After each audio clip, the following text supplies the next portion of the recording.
All right, let's get the volume up. Welcome to week 9. Our subject this week is legislatures and legislative elections. We know that legislatures are representative bodies, democratically elected and authorized to engage in legislating or lawmaking. What are some of the other things that legislatures do?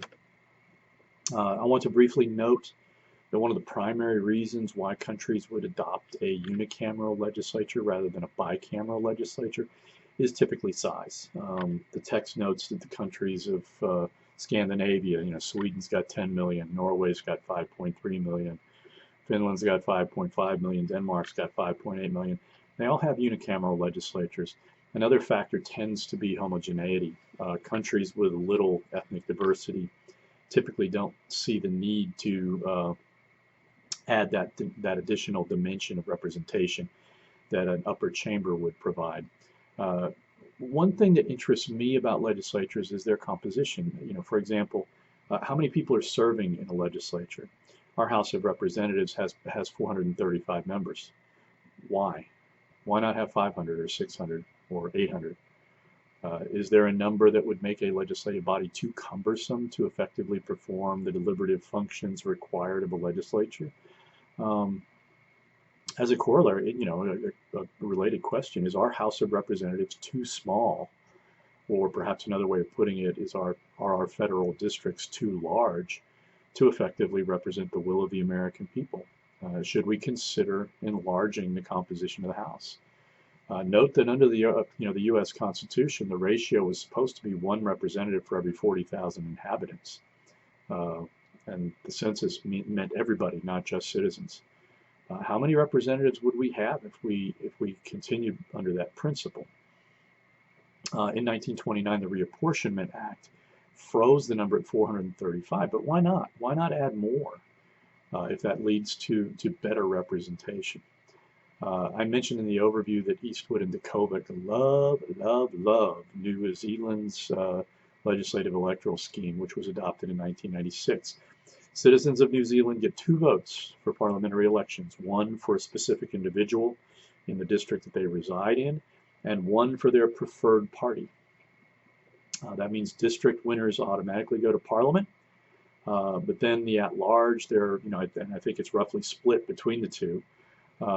At-large parliamentary posts are allotted to each party by the proportion of the party's vote in that second round of voting. New Zealand's legislative electoral system is actually, draws pretty heavily upon the German legislative system, where the upper house, the Bundesrat, represents the 16 Länder or states, while the lower house, the Bundestag, represents elements of proportional and, again, district-based representation. The German lower house comprises 709 seats, and half are elected from districts, with the remainder elected at large. So the virtue of that system is that it gives each district, the representative that the district wants by the majority, but the party preference vote ensures that the preferred political party reflects, the partisan preferences of the country at large. This kind of mixed member proportional system, it sounds really complex, but it also is, it's more likely to produce a stable multi-party system, right? German politics has largely been dominated by 2 parties, but there are a number of other parties. Typically, the Christian Democrats or the Social Democrats are the ones that are governing, but they have a number of partners typically in the Bundestag. So, hearing about this kind of legislative electoral system, what do you think? Would an amendment changing the U.S. to a similar kind of system result in better politics?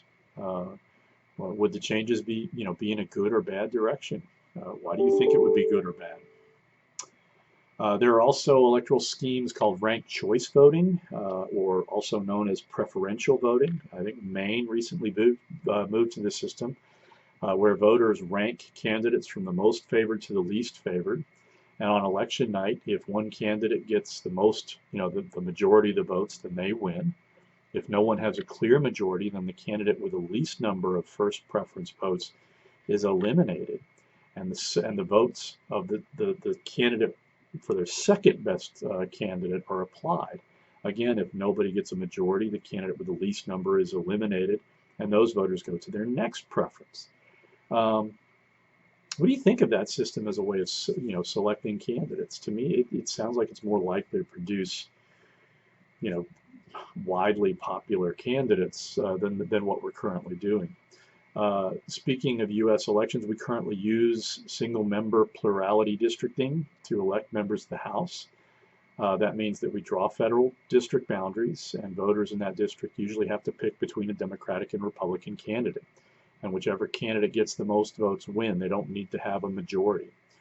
One of the primary consequences of that system is that it contributes to the creation and maintenance of a two-party system. Now, if you think, if you like that there are only two parties in the United States, then you're probably okay with this system of voting. But consistently large numbers of Americans express dissatisfaction with their electoral choices and yearn for more options. How would we transition from a two-party to a multi-party system? We'd have to change the rules. We'd have to amend the Constitution. And what are the risks of associated with making such a consequential change to our Constitution?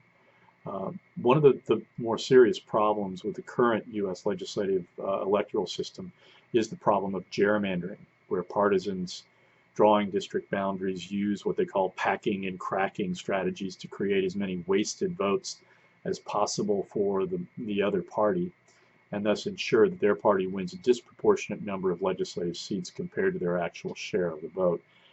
Partisan gerrymandering is a serious problem in the United States, and to some extent is a byproduct of the distribution of voters. Heavily concentrated voters are easier to gerrymander. Our legislative elections demonstrate the challenge associated with this. Democratic voters tend to be concentrated in urban and suburban districts.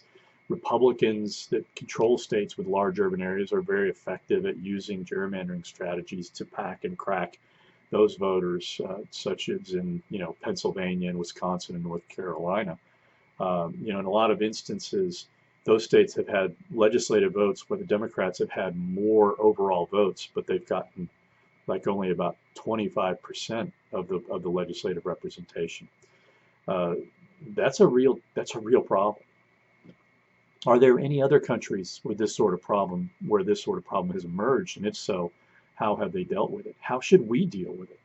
I think that's a good question. Malapportionment is another problem. The United States provides an example of that. Up until the mid-1960s, state legislatures in the United States routinely gave rural districts a distinct advantage in drawing legislative boundaries. In other words, the urban districts had a lot more voters in them, but they all were electing one representative. Particularly at the state level, this meant that rural districts enjoyed a distinctive advantage in representation, and the resulting policies tended to favor rural over suburban and urban districts. How did that situation get rectified? What ended up happening? The relationship between the legislature and the executive is an important topic of discussion. In presidential systems, the president exists separate outside the legislature. In parliamentary systems, the executive forms a government out of the parliament but remains a member and is dependent upon his or her hold over the majority or the coalition to sustain the government. As Boris Johnson's recent travails demonstrate, a prime minister lacking the confidence of their own party is unlikely to prove successful. Now, in contrast, presidential systems usually come with schemes that include a separation of powers and checks and balances that's designed to foster collaborative government based on compromise. Both of these systems, though, can result in stalemating and gridlock, and that can create real governing challenges. All right. This should provide sufficient guidance to start the discussion. What aspect of this chapter do you think is most interesting? Which parts are you struggling to understand? If you're struggling, ask a question, and I'll try to help you out. Let's have a great week of discussion.